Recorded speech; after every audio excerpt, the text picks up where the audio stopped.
இந்த குரு பயிற்சி நடக்கின்ற இந்த மாதம் வந்துருச்சு சார், ஜூன் மாதம் வந்துருச்சு. ஜூன் மாதம் எங்களுக்கு எப்படி இருக்குன்னு சொல்லுங்கள். அதான் எல்லாருடைய கேள்வியும்.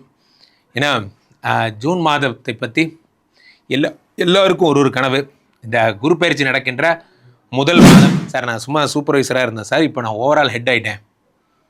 நண்பர்களே, இந்த குரு நினைத்தால், எப்பயுமே நான் சொல்லுவேன், சனி கொடுத்தால் எவர் தடுப்பார்? சனி கொடுத்தா தடுக்க ஆளே கிடையாது.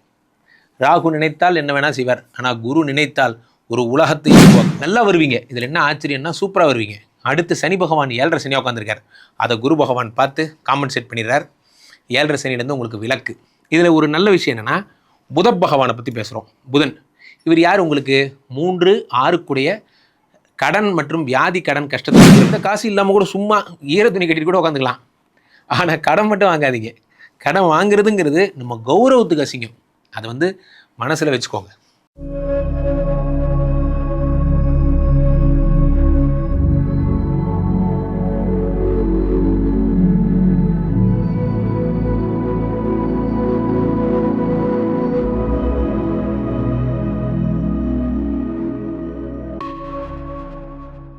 உலகெங்கிலும் இருக்கும் ஆன்மீக பரிகார நேயர்கள் அனைவருக்கும் வணக்கம். நான் உங்கள் ராம்ஜி. நீண்ட நெடுநாட்கள் ஆகிறது. நடுவில் நான் நிறைய கேப் விடுறேன், உங்களை சந்திக்க முடியல. உள்ளபடியே அதற்கு நான் வருந்துகிறேன். என் அன்பின் நேயர்களை உங்களெல்லாம் மிஸ் பண்ணுறது எனக்கு ரொம்ப கஷ்டமாக இருக்குது. இருந்தபோதும் எப்படியாவது வந்துடுறேன். இந்த குரு பயிற்சி நடக்கின்ற இந்த மாதம் வந்துருச்சு சார், ஜூன் மாதம் வந்துருச்சு. ஜூன் மாதம் எங்களுக்கு எப்படி இருக்குன்னு சொல்லுங்கள். அதான் எல்லாருடைய கேள்வியும். ஏன்னா ஜூன் மாதத்தை பற்றி எல்லாருக்கும் ஒரு கனவு. இந்த குரு பயிற்சி நடக்கின்ற முதல் மாதம் இந்த ஜூன் 2ஆம் தேதி தான் குரு பயிற்சி நடக்க போகிறது. அவ்வகையில் குரு பயிற்சியோடு தொடங்குகிறது இந்த மாதம். இந்த மாதம் ஃபுல்லாக எப்படி இருக்குங்கிறத பார்த்துருவோம். முதல் விஷயமாக பார்க்கிறோம் என்றால், குரு பகவான் கடகத்தில் உச்சம் பெறுகிறார். இது சூப்பரான விஷயம். கடகத்திலே குரு பகவான் உச்சம் பெறுவது என்பது 12 வருடங்களுக்கு ஒரு முறை நடக்கின்ற விஷயம். நிறைய குரு பயிற்சி பலன் பார்த்து போர் அடிச்சிருக்கும் உங்களுக்கு, எனக்கு தெரியும்.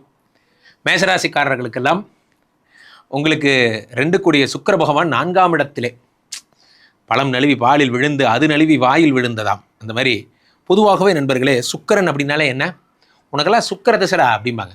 சுக்கரன்னா என்ன? சுக்கரன்னா செல்வம், வளம், வண்டி, வாகனம், லக்ஸுரி, இது எல்லாமே சுக்கரன் தான். அப்போது 4ஆம் இடத்திலே சுக்கிர பகவான் குருவோடு சேர்ந்திருக்கும் போது என்ன நடக்கும்? குருவோடு சேர்ந்திருக்கும் போது வீடு, வண்டி, வாகனம் போன்றவைகள்லாம் பல்கி பெருகும். நிறைய பல்கி பெருகும். 4ஆம் இடம் என்பது என்ன? உங்களுடைய உயர் கல்வி, உயர் பதவி, மதிப்பு, மரியாதை. அந்த இடத்துல யார் வரா? சுக்கிர பகவானும் குரு பகவானும் இருக்காங்க. கம்பல்சரி வீடு வாங்குவீங்க, கம்பல்சரி இடம் வாங்குவீங்க, கம்பல்சரி ப்ரொமோஷன் கிடைக்கும். எல்லாம் நெக்ஸ்ட்னு போவீங்க. இந்த மாதம் குரு வந்த உடனே உங்களுக்கு ப்ரொமோஷன் தான். சார், நான் சும்மா சூப்பர்வைசராக இருந்தேன் சார், இப்போ நான் ஓவரால் ஹெட் ஆகிட்டேன். நண்பர்களே, இந்த குரு நினைத்தால், எப்பயுமே நான் சொல்லுவேன், சனி கொடுத்தால் எவர் தடுப்பார்? சனி கொடுத்தா தடுக்க ஆளே கிடையாது. ராகு நினைத்தால் என்ன வேணால் செய்வார். ஆனால் குரு நினைத்தால் ஒரு உலகத்தையே உருவாக்குவார். குருவுக்கு மட்டும்தான் அந்த சக்தி உண்டு. ஏன்னா அவர் தான் விஸ்வாமித்திரன் என்ன பண்ணார்? பகீரதனுக்காக தனியாக ஒரு சொர்க்கத்தையே உருவாக்குனவர் அவர் தான். ஸோ அந்த மாதிரி என்னென்னா, இப்போ ஒரு 4ஆம் இடத்திலே குரு பகவான் உச்சம் அப்படிங்கும்போது உங்களுக்காகவே ஒரு ஜாபை உருவாக்கி அதில் உங்கள் டீம் லீடர் ஆகுவார். என்ன ஒரு விந்தை அப்படிங்கிற மாதிரி. கம்பெனியில் திடீர்னு ஒரு போஸ்டிங். நம்ம பாஸ், நம்ம எம்டி எப்போயாவது விசிட் வருவார். அவர் விசிட் வரும்போது அவருக்கு திடீர்னு ஒரு ஐடியா வரும். கம்பெனியில் ஒரே இன்னோவேஷன்ஸ்லாம் கம்மியாகவே இருக்குது, இன்னோவேஷன்ஸ்க்குன்னு ஒரு டிபார்ட்மெண்ட் ஸ்டார்ட் பண்ணுங்கன்னு சொல்லி அவருக்கு ஒரு மூடு தான் எல்லாம் ஸ்டார்ட் பண்ணிடுவார். யாரை போகிறதுன்னு தெரியாது. உங்களுக்கு கூப்பிட்டு டீம் லீடர் ஆகிடுவாங்க. எப்படியோ நம்ம டீம் லீடர் ஆகிட்டோம், அவ்வளோதான். அதுதான் இப்போ பேச்சு. ஸோ இப்போ 4ஆம் இடத்துல குரு பகவான் வரும் பொழுது 4லிருந்து 5ஆம் பார்வையாக 8 பார்க்குறார், அடுத்து 10 பார்க்குறார், 12 பார்க்குறார். நிறைய இடங்களில் பார்த்தீங்கன்னா, இந்த வாரிசு படத்தில் என்ன சொல்லுவாங்க, விஜய் போயிட்டு தனியாக என்ன பண்ணுவார், இப்போ சிஎம் ஆயிட்டார், இப்படி சொல்லாமன்னு வேறு தெரில. விஜய் சார் என்ன பண்ணுவார், தனியாக போயிட்டு ஒரு ஸ்டார்ட் அப் பிஸ்னஸ் பண்ணுவார். அப்போது சொல்லுவாங்க, அவருக்கு ஒரு ஸ்டார்ட் அப் பிளான் இருக்குது நம்ம பையனுக்கு அப்படின்னு சொல்லி பேசுவாங்க. இவர் அந்த அப்பா அம்மா சொத்தெல்லாம் விட்டுட்டு தனியாக ஒரு ஃபுட் கம்பெனி ஸ்டார்ட் பண்ணுவார். அந்த மாதிரி நீங்கள் உங்களுடைய வீடு வசதியெல்லாம் விட்டுட்டு கூட தனியாக உங்கள் திறமையை ப்ரூவ் பண்ணுவீங்க. நண்பர்களே, என்றைக்குமே ஒன்று புரிஞ்சுக்கோங்க, பல்கலைக்கழகங்கள் சொல்வதை சொல்லி திருப்பச் சொல்லும் கிளிப்பிள்ளைகளை தான் உருவாக்குகிறது. இந்த வறுமையும் வாழ்க்கையும் தான் புலிப்பிள்ளைகளை உருவாக்குகிறது. வாழ்க்கை நமக்கு சொல்லித்தர மாதிரி ஒரு பாடம் வேறு எவனும் சொல்லித்தர மாட்டான். இந்த 10ஆம் இடத்தை குரு பகவான் பார்க்கும்போது ஒரு பிஸ்னஸ் பண்ணுறதோட கஷ்டம், ஒரு 1000 ரூபாயோட கஷ்டம் என்னங்கிறத நீங்கள் உணர்ந்து தனியாக ஆரம்பிப்பீங்க. தன்னால் நான் வந்து உங்க கூட சேர்ந்தேன், இனிமே பாடுறா அப்படிங்கிற மாதிரி ஆரம்பிப்பீங்க. நல்லா வருவீங்க. இதில் என்ன ஆச்சரியம்னா சூப்பராக வருவீங்க. அடுத்து சனி பகவான் 7.5 சனியாக உட்காந்துருக்கார். அதை குரு பகவான் பார்த்து காம்பன்சேட் பண்ணிடுறார். 7.5 சனியிலேருந்து உங்களுக்கு விலக்கு. இதில் ஒரு நல்ல விஷயம் என்னென்னா புத பகவானை பற்றி பேசுகிறோம். புதன் இவர் யார்? உங்களுக்கு 3, 6 கடன் மற்றும் வியாதி கடன் கஷ்டத்தை கொடுக்குறவர். இவர் 3ஆம் இடத்திலே ஆட்சி பெறுகிறார். ஐயோ, ஆட்சி பெற்றால் என்ன ஆகும்? ஆட்சி பெற்றால் என்ன ஆகும்னா 3ஆம் இடத்துல ஆட்சி பெறும் பொழுது புதன்னா முயற்சிகள் 5 சூரிய பகவானோடு சேர்ந்து, அப்போ யோகாதிபதியோடு செய்யப்படும் முயற்சி. அப்போ இதுக்கு என்ன அர்த்தம்னா ஒரு வேலை செஞ்சு கடன் அடைக்க போகிறீங்கன்னு அர்த்தம். நண்பர்களே, நம்ம எத்தனை பேர் இந்த கனவு கண்டிருப்போம்? என் கடன்லாம் ஒழிஞ்சிருச்சுன்னா ஹவுசிங் லோன் மட்டும்தான் சார் கட்டுறேன், என் ஹவுசிங் லோன் அடைஞ்சு முடிச்சிருச்சுன்னா நான் நிம்மதியாக தூங்குவேன். உண்மை என்னென்னா நம்ம நிம்மதியாக தூங்க மாட்டோம். ஏன்னா அதுக்கு நடுவில் அது முடியறதுக்குள்ளேயே இன்னும் 2 லோன் எடுத்துருவோம். நம்மளால் லோன் எடுக்காமல் இருக்கவே முடியாது. நமக்குன்னே கடவுள் ஒரு சாத்தானை படைத்திருக்கிறான். அந்த சாத்தான் என்ன செய்யும்? கார் வாங்கிக்கிறியான்னு கேட்கும். எதையாவது ஒன்று கேட்டு நம்மளை கடன்காரன் ஆக்கி விட்டே இருக்கும். கடன் இல்லாத ஒரு வாழ்க்கையை நோக்கி நம்ம பயணமே விடாது. அப்போது இனிமே கடன் இல்லாத ஒரு நிலைக்கு நீங்கள் ஆசைப்பட்டு அதுக்கான ட்ராவல் பண்ணுவீங்க. நண்பர்களே, என் வாழ்க்கையில் நான் அனுபவிச்சது சொல்கிறேன். என்னைக்கு நீங்கள் எந்த காசு இல்லாமல் கூட சும்மா ஈர துணி கட்டிட்டு கூட உட்காந்துக்கலாம், ஆனால் கடன் மட்டும் வாங்காதீங்க. கடன் வாங்குறதுங்கிறது நம்ம கௌரவத்துக்கு அசிங்கம். அதை மனசில் வச்சுக்கோங்க. 3ஆம் இடத்திலே புத பகவான் சூரியனோடு சேரும் பொழுது கடனை அடைக்க போகிறீங்க. இந்த ஜூன் மாதம் கடனை திருப்பி அடைக்க ஆரம்பிங்க. பெரும்பாலும் பாருங்கள், அந்த கடனை கொடுத்து முடிக்கிற அளவுக்கு நன்மைகள்லாம் ஏற்படும். இதில் மிஸ்டர் செவ்வாய் இப்போ 2ஆம் இடத்துக்கு வந்திருக்கார்.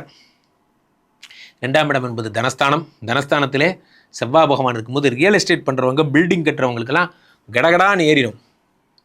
அஷ்டலட்சுமி நகர்னு அடிக்கிறதுக்குள்ளே, லட்சுமின்னு அடிக்கிறதுக்குள்ளே 2 புக்கிங் வந்துடும். என்ன ஒரு லக்ஷ்மி கடாச்சன்னு கேள்விப்பட்டிருக்கேன், லட்சுமின்னு நேம் போர்டு அடிக்கிறதுக்குள்ளே 2 புக்கிங் வந்துருச்சு. அந்த மாதிரி நண்பர்களே, உங்களுக்கான நேரம் ஒர்க் அவுட் ஆகிடுச்சுன்னா அது அதுவாக நடக்கும்.